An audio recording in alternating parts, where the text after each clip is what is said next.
Bismillahirrahmanirrahim. Alhamdulillahirabbil alamin wassalatu wassalamu ala asyrafil anbiya'i wal mursalin wa ala alihi wa sahbihi ajma'in. Allahumma iftah alaina hikmataka wansur alaina min khazaini rahmatika ya arhamar rahimin. Rabbi shrah li sadri wa yassir li amri wahlul 'uqdatam min lisani yafqahu qawli. Assalamualaikum warahmatullahi wabarakatuh. Untuk kali ini kita akan lihat subjek ibadah untuk tahun 5 Bukhari dan Muslim. Bawah tajuk solat orang uzur dan solat dalam kenderaan.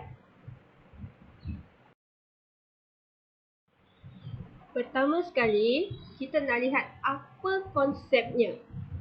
Okey. Konsepnya ialah solat ni diwajibkan atas setiap Muslim, semua orang Islam. Okey. Solat wajib ditunaikan mengikut waktunya. Okey. Bukan dalam waktu yang lain.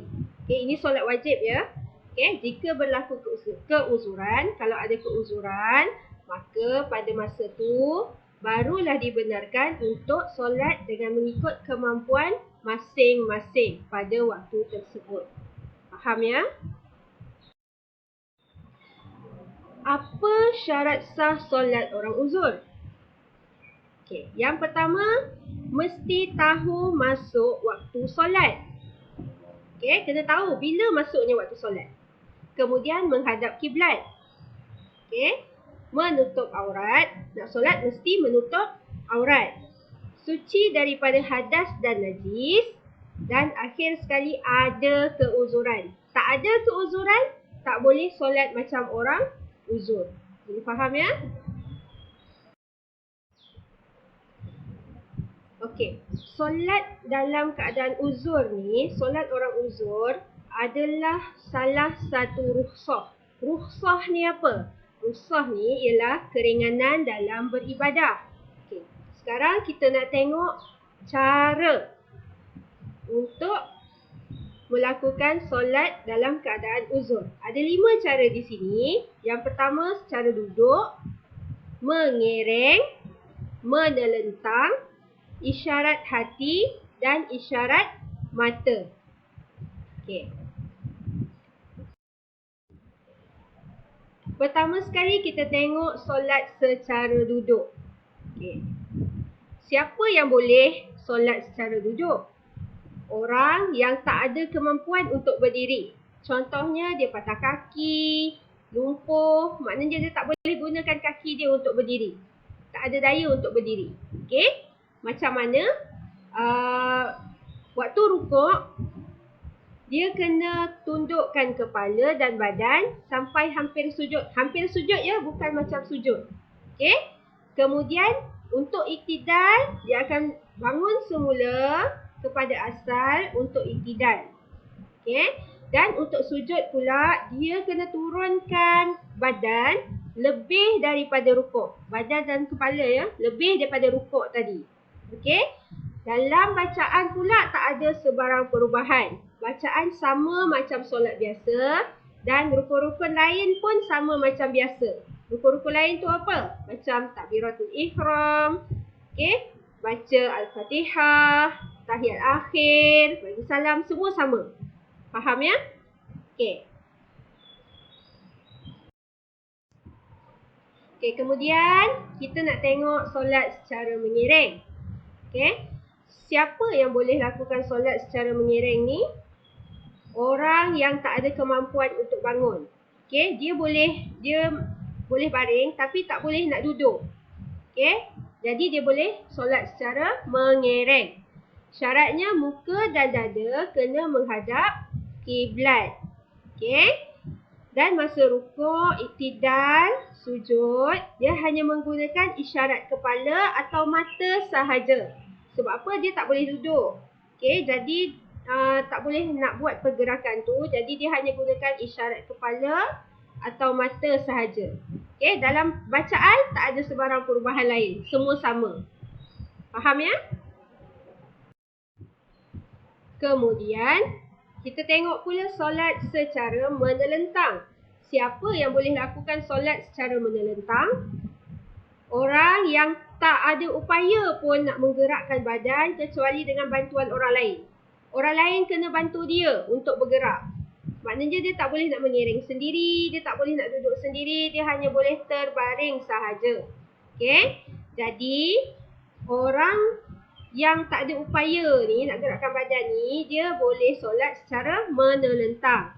Caranya, dia kena melunjurkan kaki ke arah kiblat, okey, kepala ditinggikan sedikit dan menghadap kiblat.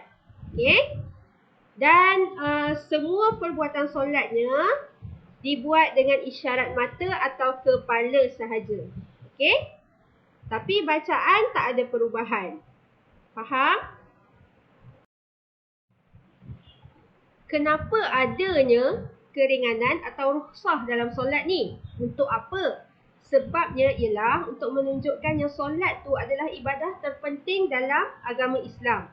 Okey, dan solat tu juga boleh mencegah daripada kita melakukan sebarang kemungkaran. Kemungkaran ni apa? Apa sahaja perkara yang dilakukan yang Allah tak suka, yang Allah dah tegah. Okey? Dan akhir sekali, untuk mengingatkan kita yang kita hanya boleh mengharapkan pertolongan daripada Allah. Faham ya? Apa hikmah solat orang uzur? Kita tengok hikmah-hikmah yang ada, antaranya ialah membuatkan kita yakin dengan pertolongan Allah. Okey, Allah sahaja yang boleh membantu kita. Okey, kemudian boleh meringankan penderitaan. Kemudian kita dikasihi dan diredai Allah, insya-Allah. Membuatkan juga kita bersyukur dengan nikmat yang ada. Dalam sakit tu kita masih ada nikmat yang lain. Kita ada nikmat bernafas, kita masih ada nikmat hidup, bernyawa. Okey, faham ya? Boleh makan, boleh minum dan nikmat-nikmat yang lain. Kemudian boleh memperoleh ketenangan jiwa.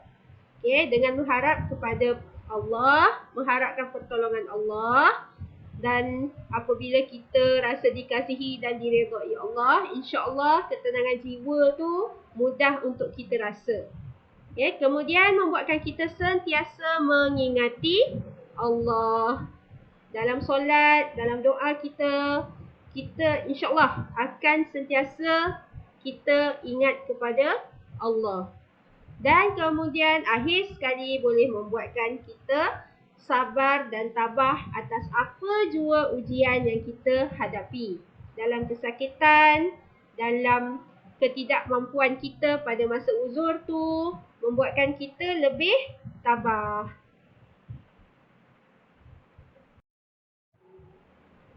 Seterusnya, kita lihat pula solat dalam kenderaan. Kenderaan apa yang dimaksudkan?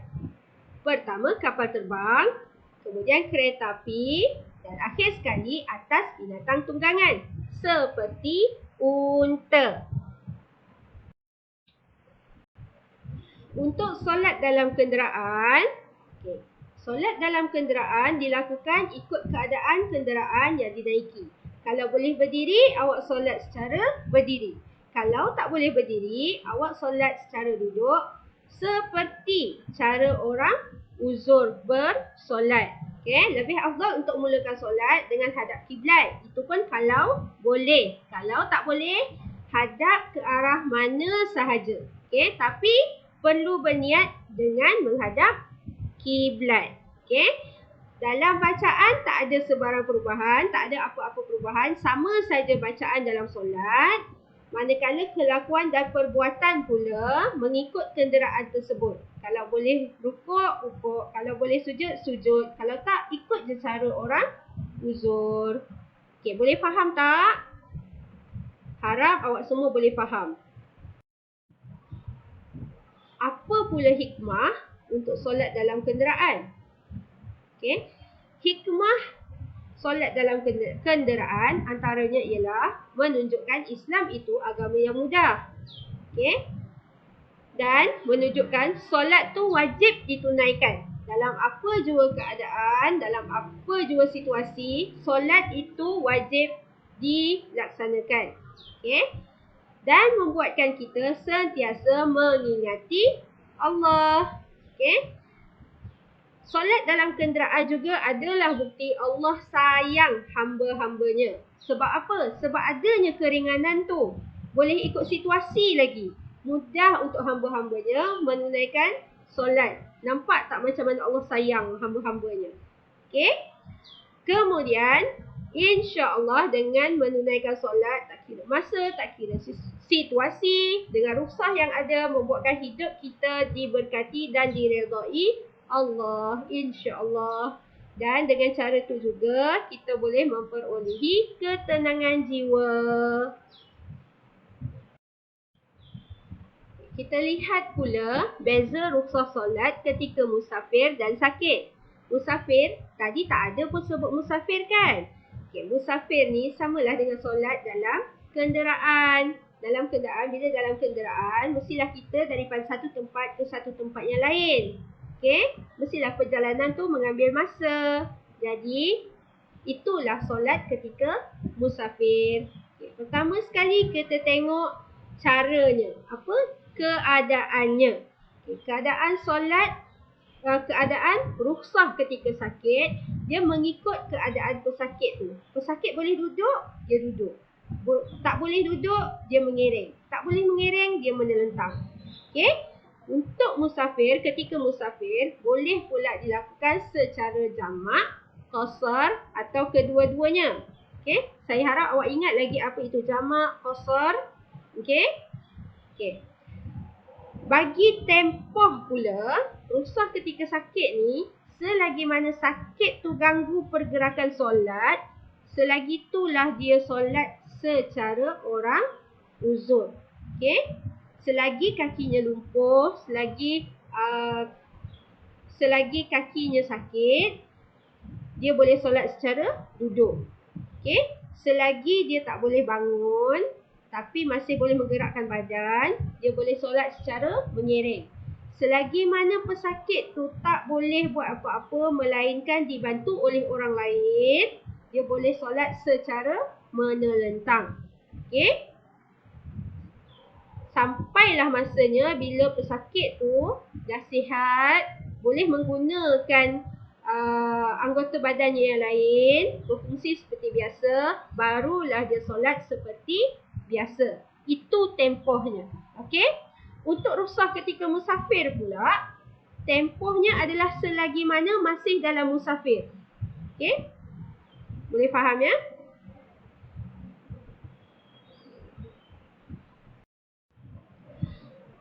Untuk latihan, okey, awak buka nota padat di muka surat 179, bawah sekali, sudut klon.